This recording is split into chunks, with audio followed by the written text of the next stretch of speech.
It has everything to do with enlightenment, because if you're enlightened, then how can you have desires then? What is there to desire then if you're enlightened? what? Huh? Nothing to desire then. It means there is light, no? This desires can only happen if you're in darkness. If you desire, then you're in darkness, then no enlightenment. Enlightenment is light. Enlightenment.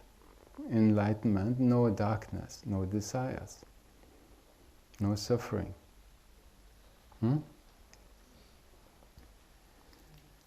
What is the difference between temporary enlightenment and permanent enlightenment? There is no temporary enlightenment, there is only enlightenment. But there is inside, there is Satoris, no? And Satori, it is the same as enlightenment, but you just have a glimpse. Like in some mysterious way, suddenly the curtain goes and then it closes again. Many people, they hold on to that experience, no? And then the ego can take that also. Then you become spiritual ego. Enlightenment, then the curtain is gone. Not only is gone, it's burnt. Even if you want to close it, it's gone.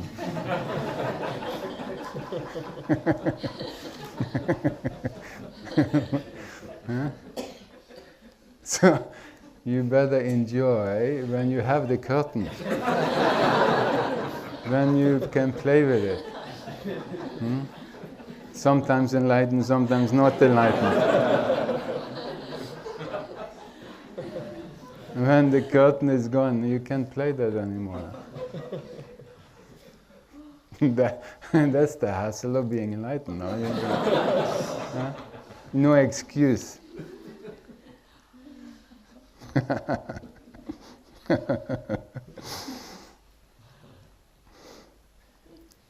What is suffering and how can we overcome that? By becoming more sensitive, by reflecting, by meditating, by becoming more conscious. That is the way of the sannyasins, of the meditators. No? They want to overcome it. First you have to accept that something is wrong. Life is suffering, like Buddha said. Huh? Then you have to be ready to transform that. You have to be able to look at yourself and see what is causing this suffering. What is causing this merry-go-round? Then that is very uncomfortable in the beginning because you have to really face yourself. Then if you want to be free of suffering, you have to look at everything that you're doing. You can't cheat yourself. Maybe you can cheat somebody else, but you cannot cheat yourself. It's impossible. The only way is to be truthful to yourself, which is very, very difficult if you don't have a mirror. That is what in the East they call the master, a mirror. He can reflect you. No? Otherwise you don't see.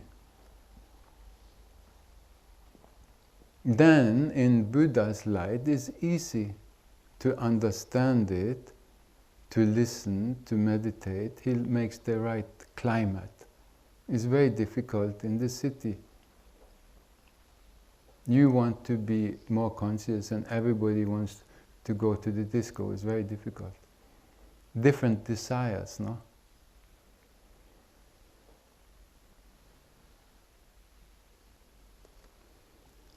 And then you ask, what is the end of suffering? End of suffering is consciousness, is enlightenment. That's seeing clearly that there is no I. Then who can suffer? Only I can suffer. Only ego can suffer.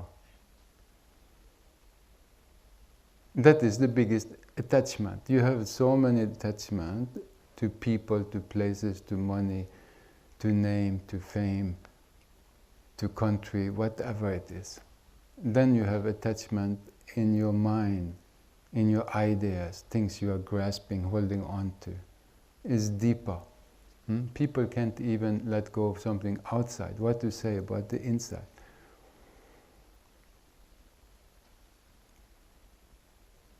Then all that has gone through, and then the last, who am I?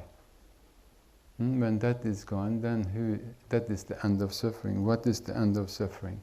That is self-realization. That is the end of suffering. Then you see that you are not this idea. Then who to suffer?